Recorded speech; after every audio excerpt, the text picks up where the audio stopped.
আসসালামু আলাইকুম। আমরা অনেকে ইন্টারনেট ব্যবহার করে থাকি এবং ইন্টারনেট প্রোভাইডাররা আমাদের বিভিন্ন সময় বিভিন্ন স্পিড বলে থাকে। 10 এমবিপিএস, 20 এমবিপিএস, এমনকি বিভিন্ন সময় বিভিন্ন এমবিপিএস বলে থাকে। তারা তো বলে, কিন্তু প্রকৃতপক্ষে আমরা বা আপনারা কত এমবিপিএস করে পাচ্ছি, তাদের কথা অনুযায়ী কি আমরা আসলেই কি সেই এমবিপিএসটা পাচ্ছি কিনা, আজকের ভিডিওতে আমরা সেটা জানার চেষ্টা করব কিভাবে আমরা স্পিড চেক করব। আমি সেটা মোবাইল ডাটা দিয়ে এবং ওয়াইফাই দিয়ে দুটো দিয়ে আপনাকে দেখাবো এবং মেগাবিট এবং মেগাবাইটের মধ্যেও পার্থক্য দেখাবো, যেহেতু দুইটাই এমবিপিএস নামে পরিচিত। ওকে, চেক করার জন্য আমাদের অবশ্যই যে কোনো একটি ব্রাউজারে যেতে হবে। তো আমি ক্রোমে যাব। ক্রোমে যাওয়ার পর এখান থেকে fastnews.com লিখে সার্চ করব, অর্থাৎ fast.com লিখে সার্চ করব। সার্চ করার পর আমাদের সামনে এই ওয়েবসাইটটি চলে আসবে। এখান থেকে আমরা এই ওয়েবসাইটটিতে প্রবেশ করব। এটা আমি মোবাইল ডাটা দিয়ে দেখাচ্ছি। এরপর আরেকটি ওয়েবসাইট দিয়েও আপনাদের সামনে আমি ট্রাই করে দেখাবো যে আসলে আমরা সত্যিটা পাই কিনা। তো দেখতে পাচ্ছেন এখানে কিন্তু আমার এমবিপিএস শো করছে, যেটা মেগাবাইট সেটা কিন্তু এখানে শো করছে।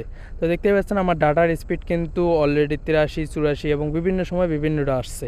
তো এখান থেকে কিন্তু একটাতে গিয়ে আমার ডাটাটা একদম থেমে যাবে বা একদম লিগেল যে ডাটাটা আমরা সেটা কিন্তু এখান থেকে পাবো। তো দেখতেই পাচ্ছেন আমাদের ডাটাটা কিন্তু প্রথমে রিসার্চ করবে। রিসার্চ করার পর কিন্তু আমাদের সামনে আসল ডাটাটা তুলে ধরবে। আমি পুনরায় এটা আমার ওয়াইফাই দিয়ে ট্রাই করব। দেখতেই পাচ্ছেন আমি আমার নেট কানেকশনটা অন করে নিচ্ছি। এরপর দেখেন আমার কিন্তু এমবিপিএস এখানে শো করছে এবং একটাতে গিয়ে কিন্তু এটা থেমে যাবে। কিছুক্ষণ থাকার পর স্টেবল হওয়ার পর দেখতে পাচ্ছেন এখানে কিন্তু 32 এমবিপিএস আমার এখানে দেখাচ্ছে। এখন আমরা অনেকেই ভাবতে পারি যে এটা কি একবারে লিগ্যাল কিনা বা একদম পারফেক্ট কিনা, সেটা আমি বলতে পারছি না। তবে আমার মতে এটা একদম পারফেক্ট এবং আমি আশেপাশে আরও ট্রাই করে দেখেছি, কাছাকাছির ভিতরেই থাকে।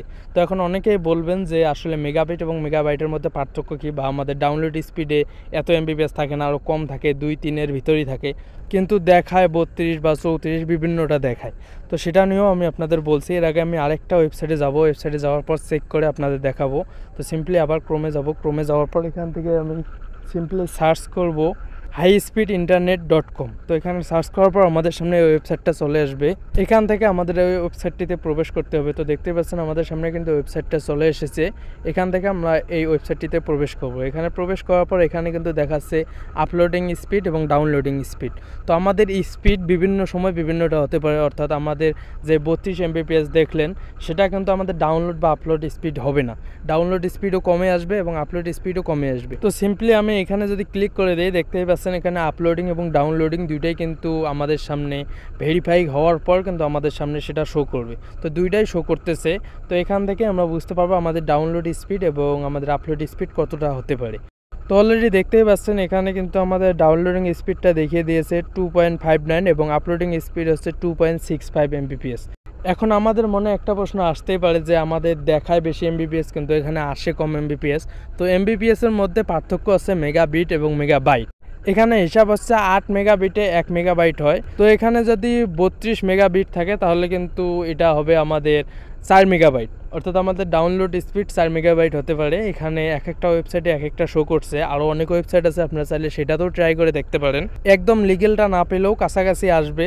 তো আজকের ভিডিওটি এ পর্যন্ত। ভিডিওটি একটু উপকার আসলে লাইক করতে ভুলবেন না। চ্যানেলে নতুন হলে সাবস্ক্রাইব মাস্ট বি। দেখা হচ্ছে খুব শীঘ্রই পরবর্তী ভিডিওতে। ততক্ষণে সবাই ভালো থাকবেন, সুস্থ থাকবেন। খুদা হাফেজ।